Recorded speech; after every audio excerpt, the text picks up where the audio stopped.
Hello दोस्तों, आप लोगों का स्वागत है हमारे यूट्यूब चैनल पर। तो आज की इस वीडियो में आप लोगों को एक इंटरेस्टिंग स्टोरी लेकर के आया हूँ, जो बहुत मज़ेदार तरीके से मैं आप लोगों को पढ़ाऊँगा। इसको पढ़ाने से पहले मैं आप लोगों को पहले हिंदी में बताऊँगा, ताकि आप लोगों को अच्छे तरीके से समझ में आ जाए। मेरा मकसद सिर्फ ये नहीं कि मैं आप लोगों को ये स्टोरी सिर्फ पढ़ा दूँ और आप लोगों को समझ में आए या ना आए।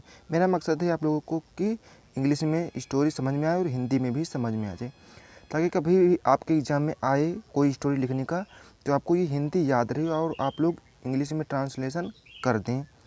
तो चलिए हम लोग स्टार्ट करते हैं। अगर स्टार्ट करने से पहले अगर हमारे चैनल पर आप लोग नए हैं तो हमारे चैनल को सब्सक्राइब कर लीजिए और बेल आइकन को प्रेस कर लीजिए।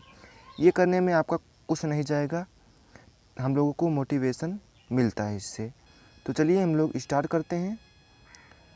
नॉर्थ उत्तर टू से साउथ दक्षिण, ये स्टोरी का टाइटल है। नॉर्थ टू साउथ, उत्तर से दक्षिण। तो चलिए पहले हम लोग इसका हिंदी समझ लेते हैं। इसमें क्या होता है कि नीरो और सोहम थे। वे लोग खुशी खुशी साथ में रह रहे थे और उन्हीं के पास में एक सेंट यानी कि साधु रहता था। अपना डेरे में साधु रहता था। तो क्या हुआ कि कुछ दिन बाद ये नदी को देख के पानी बह रहा था। तो नीरू बोल रहा है कि उत्तर से दक्षिण की तरफ बह रहा है और सोहम कह रहा है कि दक्षिण से उत्तर की तरफ बह रहा है। दोनों आपस में बहस कर लेते हैं और बहस करते करते झगड़ा कर लेते हैं। तो क्या होता है कि फिर दोनों सोचते हैं कि अगर हम लोग ऐसे लड़ते रहेंगे तो हम लोगों का ही लॉस होगा, हम लोगों का ही नुकसान होगा, लड़ने से कुछ नहीं फ़ायदा। वो लोग सोचे समझे। तब फिर क्या हुआ, पास में ही जो सेंट रहता था यानी साधु रहता था उसके पास गए सॉल्यूशन पूछने के लिए। तो साधु बताया और वे दोनों साधु के पास सॉल्यूशन पूछने के लिए गए। तो साधु ने भी कुछ सोच समझकर उनको बताया कि अगर आप लोग झगड़ोगे तो आपकी दोस्ती ही ख़राब होगी, आपके दोनों में दुश्मनी हो जाएगी, इनेमी बन जाओगे तुम दोनों। तो ये दोनों को जो साधु था उसकी बात अच्छी लगी, वो दोनों शांत हो गए और दोस्त बन गए। तो और वे फिर खुशी खुशी रहने लगे।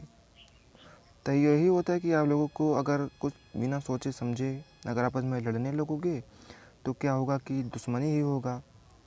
तो चलिए मैं आप लोगों को इसका इंग्लिश में भी समझा दे रहा हूँ।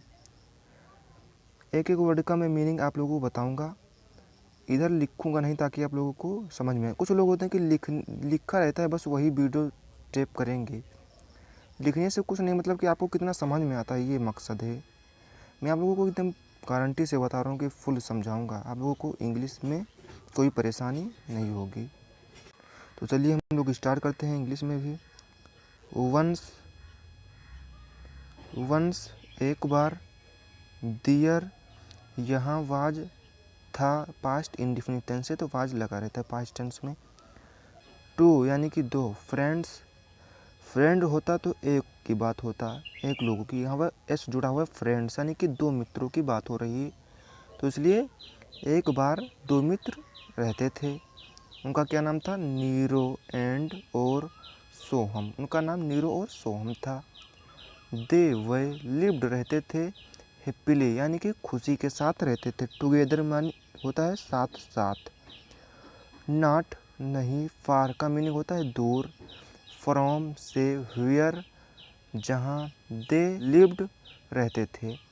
इसका मीनिंग ये हुआ कि जहाँ वह रहते थे उसके दूर में ही, थोड़ी सी दूर में ही, मतलब ज़्यादा दूर नहीं, नॉट फार, इसका मीनिंग होता है ज़्यादा दूर नहीं, पास में ही। ये एक सेंट यानी साधु, आल्सो भी, लिव्स यानी रहता है। वन एक, डे दिन, एक दिन। द टू यानी दो, फ्रेंड्स मित्र, गोट पाए, इनटू ये का मीनिंग होता है एक। चलिए हम लोग आगे बढ़ते हैं। ये का मीनिंग होता है एक, सिली आर्ग्यूमेंट यानी कि दोनों में बहस हुआ।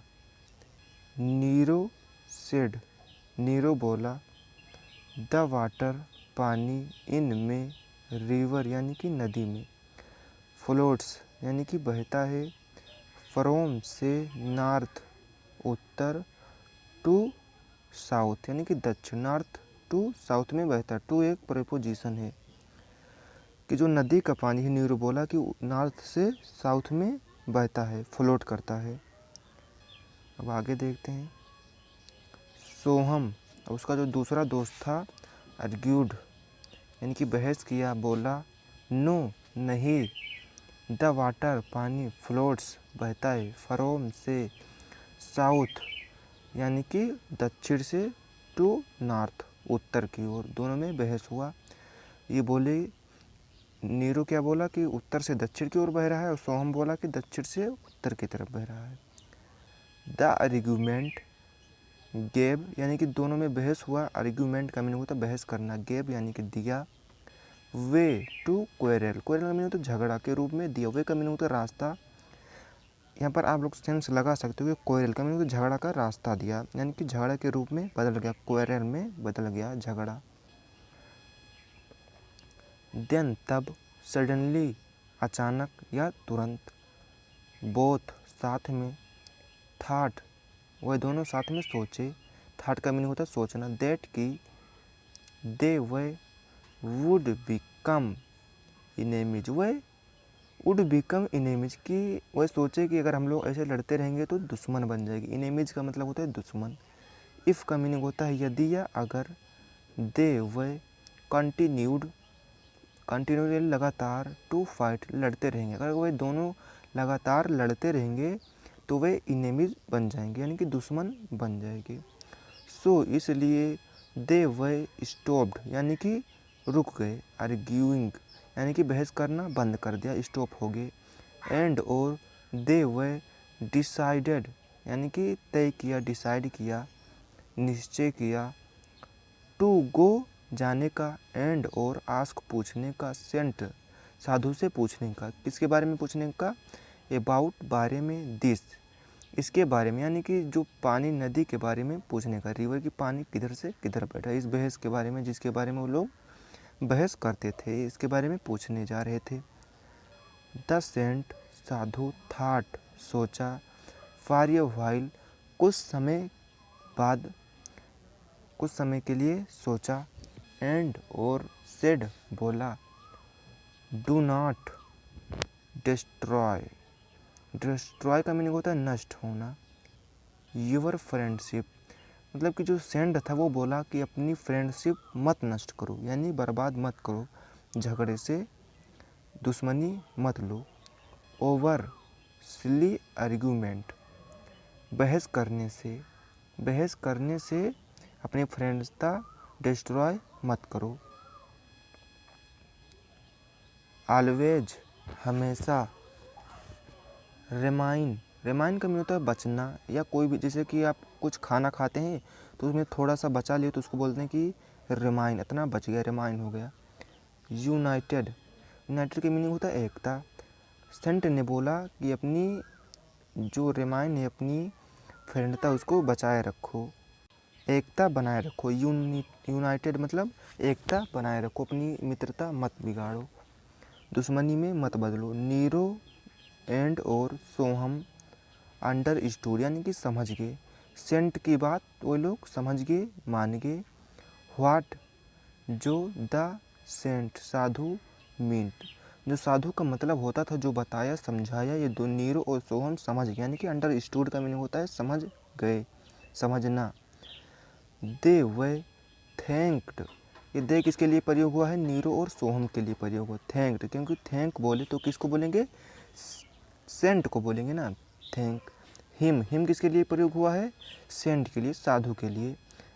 हिम का मीनिंग होता है उसके, वह उसे थैंक यू बोले। एंड और लिव्ड रहने लगे, हैप्पीली खुशी से, दियर आफ्टर इसके बाद में, एज जैसे एज या लाइक जहाँ पर लिखा रहेगा आप लोग ध्यान दीजिएगा इसको, कि इसका मीनिंग होता है कि कंपेयर कर रहा है, दो चीज़ों में क्या हो रहा है, कंपेयरिंग कर रहे हैं,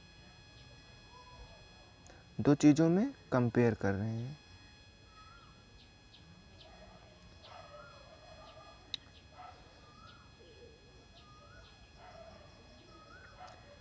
एज यानी कि कंपेयर कर रहे हैं, ये गुड फ्रेंड्स, एक अच्छी मित्रता में कंपेयर करें कि ये लोग अच्छे मित्र बन गए और खुशी खुशी जीवन जीने लगे। इसके बाद किसके बाद, जब सेंट साधु इन दोनों को समझाया।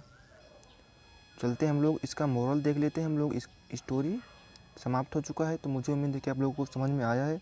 अगर आप लोगों को कोई भी समझने में परेशानी हो तो कमेंट में कमेंट कर सकते हैं। और मैं आप लोगों को एक एक वर्ड का हिंदी में मीनिंग बता दिया हूँ। तो चलिए हम लोग इसका मोरल देख लेते हैं।